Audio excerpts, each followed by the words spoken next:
FG avec Étienne Liébi, Claire Petit, Gilbert Collard qui arrive. On parle de l'évacuation très tôt ce matin du camp de Rome. S'il vous plaît, laissez-moi parler.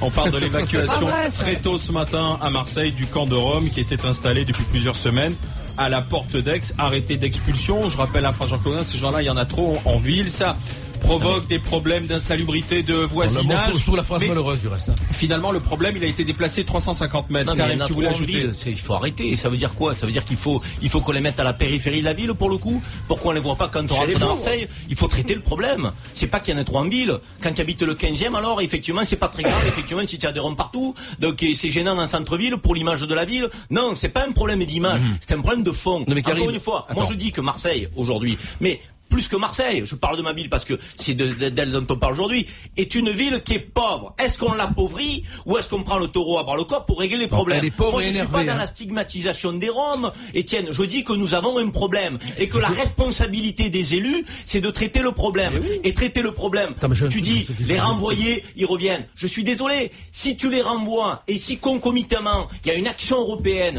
qui indique que les fonds qui ont été attribués à la stabilisation des Roms en Roumanie doivent être utilisés pour ça. Tu as pas répondu. Si ça n'est pas fait, ou alors qu'ils remboursent. Tu n'as pas répondu. Toi qui travailles avec eux, ou alors qu'ils remboursent. Tu n'as pas répondu à la question que soulevait Karim, qu'a soulevé Claire et qu'a soulevé Gilbert. Et j'en parlais la semaine dernière, souviens-toi, quand je racontais aussi sur l'esplanade à Nice qui mène à la promenade des Anglais entre Acropolis et Masséna, où on les voit faire la lessive dans les jardins publics, dans les fontaines, etc.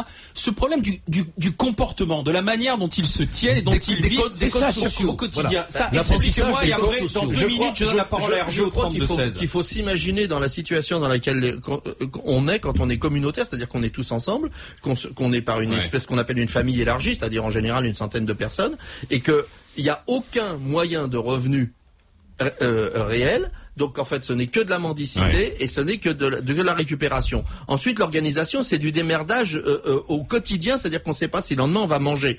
Donc effectivement, c'est vrai que cette organisation qui est du quotidien, de devoir se laver dans les fontaines, de devoir, etc., c'est insupportable pour la population. Moi, c'est insupportable pour moi. Quand je pars de chez moi, il y a trois Roms qui me font la manche. Toi qui connais le problème. Moi, à Marseille, pas loin de chez moi, il y a un carrefour dans le 15e arrondissement, Saint-Antoine, où on voit un Rome amené en voiture tous les jours, 2 femmes avec 2 petits-enfants qui font la manche.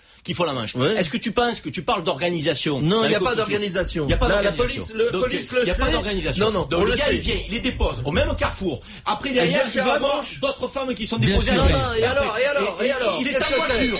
C'est quoi? Mais il n'y a pas d'organisation. C'est de la prostitution? Tout va bien. Non, ça veut dire c'est du racket à la mendicité, tout simplement. C'est un système. Je voudrais, on parlait de la J'ai le même à côté de chez moi ou du boulevard Caravanserai. On parlait des solutions. Alors 30 secondes sur les solutions. Bon, la première, ce serait qu'on ait le courage de rétablir humainement des frontières intérieures. La seconde, et ça a l'air peut-être farfelu, mais je reviens à mon idée de tout à l'heure. Nous avons des associations. Mais normalement, il y a des camps aussi. La loi prévoit. Les voyageurs. Les Roms, ils sont pas considérés comme ça. Ils n'ont pas de caravane. Ils n'ont pas de carnet. Ils n'ont pas de caravane. C'est un nombre important d'adhérents et d'adhérents qui sont pas forcément des pauvres. Tu as le Front de gauche qui a à Marseille des gens importants, des commerçants. Bon, tu as Médecins du Monde. Et je connais plusieurs médecins du monde qui ont des propriétés magnifiques où ils pourraient héberger au moins 4 ou 5 familles de Roms. Il y a en tout 80 familles, c'est ça, je ne me trompe 90, pas. 90, à peu près. Bon, mais à la porte d'Aix. Mais pourquoi ces gens qui ont le cœur sur la main n'établissent pas une liste des membres de leurs associations? Mais alors ils se débarrassent de leur générosité sur nous. On va écouter Hervé. Ça les emmerde, ça. Gilbert, Karim, Claire, Étienne, Hervé est avec nous au 32-16. Il écoute les grandes gueules et puis il a réagi au téléphone. Bonjour Hervé. Bonjour les grandes gueules. Comment vous vous situez vous dans cette discussion alors par rapport au problème Rome, Hervé? Avant d'en parler, je voudrais souhaiter une bonne fête à Claire, parce que c'est la Saint-Claire aujourd'hui. Ah, merci. Vrai, mon Dieu, on avait oublié. Quelle attention. C'est gentil. Merci de nous le rappeler. Bravo. Et puis faire un petit coucou à Étienne Liébi, que j'apprécie particulièrement. Ah bah dis donc, merci. Alors là, ça c'est rare. Laissez-le parler. Dans le débat, il y en a besoin. Étienne, qui est, me semble-t-il, un spécialiste sur la question des Roms, qui à mon sens est celui qui va toujours dans le bon sens sur cette question. Moi, ce que je voudrais d'abord dire, c'est que c'est un problème européen. Ils sont chassés de chez eux, ils sont trimballés de droite à gauche tout le temps. Comment voulez-vous que ces gens-là aient envie de... Alors moi, j'entends régulièrement les discours comme quoi c'est des fainéants. En gros, c'est ce que Claire Petit sous-entendait tout à l'heure. Et voleurs. Des voleurs, et ils pissent sur les murs. Enfin bref. Parce que c'est vrai, je suis désolé. Mais quand vous n'avez pas de sanitaire, Madame Petit... Non, je suis désolé, chez nous, il y en a. Alors, on va venir. C'est pas vrai, on est à disposition, il y en a, ça lui. C'est pas vrai. Gilbert, Claire, laissez parler. Les téléphones, c'est pas facile. Je vis dans le Val d'Oise, il y a une communauté rome assez importante, je crois qu'Étienne me contredira pas, et ma compagne travaille à TD Carmonde et s'occupe aussi du suivi de certaines familles roms. Et je peux vous dire qu'ils ont de moins en moins de moyens, de moins en moins d'espace pour exister. Alors comment voulez-vous que ces gens-là s'insèrent dans notre société? Parce que de toute façon, on veut pas d'eux. On veut pas d'eux dans leur propre pays, alors ça peut être la Roumanie, la Bulgarie, etc. Ils sont chassés. Alors qu'on leur a donné de l'argent pour résoudre le problème des Roms. Je tiens aussi à vous faire part d'un article qui est paru dans le Marie-Claire de septembre 2011, et je lis juste le titre. Roumanie, petite voleuse à louer. Septembre 2011, non, septembre 2010, sûrement. Non. Septembre 2011. C'est pas possible. Il vient de sortir. Ah oui, c'est celui qui est sorti cette semaine. D'accord. Ah bah alors, donc, je lis juste le titre. Roumanie, petite voleuse à louer. Tout simplement. On vient les chercher dans les familles là-bas en Roumanie pour les amener en France pour faire la mendicité. Donc c'est le réseau que disait Karim. Mais ça, c'est pas les Roms, à l'image des réseaux des passeurs à pan, etc. Écoute, je suis désolé, il faut le dire, c'est notre principal souci, alors.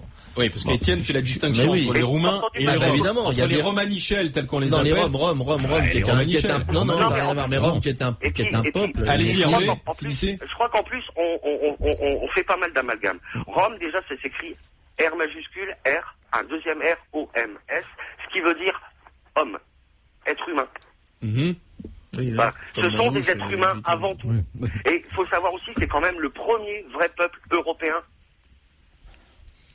Mais ça règle le problème de quelle manière, ça, monsieur? Vas-y, Karim. Attendez, Hervé, parce que Karim veut réagir à ce que vous disiez. C'est très intéressant de revenir à l'étymologie du mot et tout, c'est important parce qu'effectivement, il faut savoir de quoi on parle. Mais je suis d'accord, Hervé. Mais en même temps, ce que vous dites quand on décrypte un peu votre discours, vous êtes en train de dire que c'est un problème européen.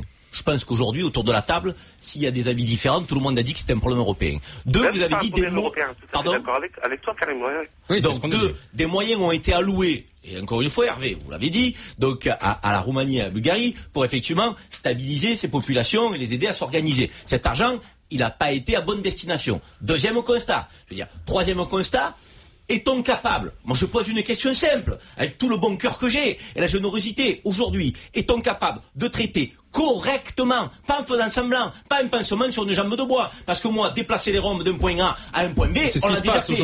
On l'a déjà fait. C'est ce qui se passe en ce moment. Est-on capable, aujourd'hui, de scolariser les enfants, de donner des logements, de permettre de travailler, de faire en sorte effectivement qu'il n'y ait plus cette organisation, même si tu le contestes, que moi je qualifie de mini-mafieuse, qui consiste à effectivement organiser une forme de mendicité partout, dans les stations de métro, partout. Est-on capable? La réponse, clairement, dans une ville que je connais un petit peu mieux que toi, si toi tu connais les Roms, je connais un petit peu mieux la situation de Marseille, avec des populations marseillaises, dans l'ultra-pauvreté, l'ultra-détresse, des problèmes de fond, sociaux.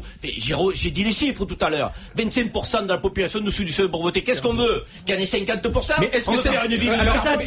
Est-ce que par rapport à ce que dit Karim, est-ce que cette population, elle sera OK pour, travailler, avoir les enfants à l'école? Attends. Moi, simplement,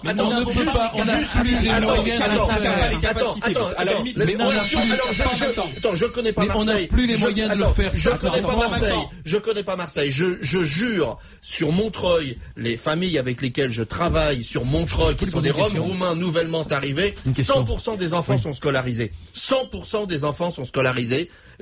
Aujourd'hui sur Montreuil, chez les Roms roumains, où la mairie, où la municipalité, le département et le conseil général ont pris la question à bras le corps, limiter le nombre de Roms sur le terrain en disant on va s'en occuper de cela, etc. Les gens sont en train d'obtenir des papiers. Il y en a la moitié qui travaillent et tous les enfants sont scolarisés. Je le dis aujourd'hui sur Montreuil-sous-Bois. Je maintiens qu'avec une approche, et ce sera mon dernier mot, j'ai laissé la parole à Gilbert et à Claire, je maintiens qu'on peut aujourd'hui associer une approche humanitaire pour les renvoyer dans de bonnes conditions et pour exiger que l'argent de l'Europe fasse en sorte qu'il soit stabilisé chez eux. Ils ont le droit de voyager. Aujourd'hui, mais c'est plus du voyage là. Excuse-moi, non mais tu me parles comme si c'était un voyage touristique. Il a raison malheureusement. Sur le fond, il a raison, sont des citoyens européens qui ont le droit d'aller. Alors l'argent, donnons-le au pays d'accueil. Mais non, mais c'est le problème, que vous le vouliez ou non. Gilbert. Que vous le vouliez ou non. En filigrane de tout ce qu'on dit là, et il a raison, Étienne. Malheureusement, on ne peut pas les renvoyer parce que ce sont des citoyens européens. Donc, on est confronté au problème que j'ai évoqué une fois et tu m'avais traité de raciste. Il faut rétablir les frontières intérieures avec tout le souci du respect humanitaire. Mais si tu rétablis les frontières intérieures, alors économiquement parlant, que les riches puissent voyager, pas les pauvres. Non, mais moi je suis pour le protectionnisme. Dans l'état où est l'euro, je suis pour le protectionnisme européen. Je voudrais lui poser une question à notre ami Schmitt. Hervé, s'il vous plaît. Je vous assure, les questions qu'on pose, elles le sont dans le respect des personnes, parce que bon, aucun d'entre nous n'a envie de faire de mal à une population qui souffre. Mais qu'est-ce que vous faites, vous, concrètement, je dis bien concrètement, pour aider les Roms, puisque votre compagne ou votre épouse travaille milite à ATD Quart Monde, et que vous avez l'air d'un militant. Qu'est-ce que vous avez fait comme acte concret? Voilà. Étienne a répondu à la question. Non, mais c'est à vous que je pose la question. Moi, je vais vous répondre. Il y a dans le cadre du travail d'ATD Quart Monde, il y a les personnes qui sont en charge de la question justement du mariage, des Roms, etc. Et ils sont scolarisés, etc. Il y en a qui travaillent. Mais ils sont scolarisés où, s'il vous plaît? Mais dans les écoles. Non, mais quelles écoles? Toutes les écoles. Val d'Oise, là, je lui demande. Mais quand on écoute Hervé, on dirait qu'on n'a pas de problème. Je voulais revenir à Hervé. Les Roms, attendez, laissez-moi terminer. Je me suis tue depuis un moment, je voudrais parler. S'il vous plaît, les Roms de Marseille, quand même, vous êtes bien obligés de convenir, ceux qui sont installés, qui étaient installés depuis un mois, et entre nous, on aurait réagi tout de suite, ça aurait été quand même mieux, vous conviendrez qu'ils sont pas scolarisés quand même. Mais pourquoi on attend alors? Pourquoi on attend? C'est ça qui me dérange. Voilà, d'un seul coup. De toute façon, mais je vais vous dire une chose. Quand c'est pas les racailles des banlieues, c'est les Roms. Ah ben voilà, ça y est, allez. L'accordéon humanitaire. Gilbert, laisse parler. Mais si, tous les ans, c'est pareil, vous. L'année prochaine, je suis sûr, ce sera toujours le même fait d'actualité à chaque fois. Est-ce que vous avez un jardin? Attends. Il a dit. Vas-y, Claire. Moi, je voulais revenir à Hervé, parce que c'est très bien de nous faire l'historique, etc. Simplement, quand vous vivez dans une ville où il y a autant de camps de personnes roms, qui systématiquement, à tous les feux rouges, vous agressent, vous empêchent de redémarrer au point où vous angoissez quand vous sortez de l'autoroute A1, que vous arrivez à la sortie à la porte de Paris, moi j'angoisse, parce que je sais que je vais être envahi par 5 ou 6 femmes avec des bébés qui vont m'agresser devant ma glace, taper devant la glace si je regarde ailleurs, ils m'agressent. Ensuite, quand je vais sur le trottoir un petit peu plus loin, je vois un trottoir immonde. Eh bien, ça c'est une réalité. Donc, je ne peux pas, excusez-moi, que ces gens-là... Donc, vous, tout ce que vous nous faites, c'est l'historique en disant ces pauvres gens, simplement ça m'étonnerait que vous soyez aussi embêtés que ça. Donc, je voudrais bien qu'ils vivent bien, mais ils le font même pas. Pourquoi ils dégueulassent systématiquement les trottoirs et pourquoi ils nous agressent systématiquement à 5 ou 6 autour d'une voiture? Merde. Hervé. Répondez. Non, mais de toute façon, je crois que Claire Petit, comme à son habitude, elle est aigrie, elle est méchante. Oh, bah, plutôt que je vous en prie, vous. Je suis aigrie. Non, mais vous êtes où? Mais il me prend pour qui, lui? Je suis aigrie. Qu'est-ce que vous vivez, là? Dans votre petit monde? Et heureusement que votre femme a une association pour vivre. Non, mais je l'admets pas, parce que vous êtes un auditeur que vous voulez m'insulter. Je suis aigrie, je suis méchante. Non, mais de quel droit vous vous permettez, parce qu'on n'est pas de votre avis, de porter des jugements moraux sur vos contradicteurs? Incroyable. Votre femme, elle est casée à ATD Quart Monde. C'est ça, elle vit grâce à des subventions, grâce à nos impôts. C'est son boulot, non, mais ça suffit. C'est son boulot sur la vie des pauvres. C'est pas bien sûr. Les pauvres ont beaucoup d'argent. Les pauvres ont beaucoup d'argent. Ah bon? Ça devient dramatique, là. Du calme. Il y a des gens qui nous écoutent. Alors, faites en sorte. Non, mais attends, mais arrêtez de parler. Quand il y a Hervé qui, même s'il prend Claire au petit, s'il interpelle Claire, laissez Claire répondre et que tout le monde puisse nous écouter. Il y a 1 800 000 personnes qui vont tourner le bouton et qui vont plus nous écouter si ça continue comme ça. C'est pas terrible. Alors, un peu de respect dans la parole, même si c'est chaud et si on n'a pas les mêmes opinions, s'il vous plaît. Hervé, faut reconnaître que pour les gens qui vivent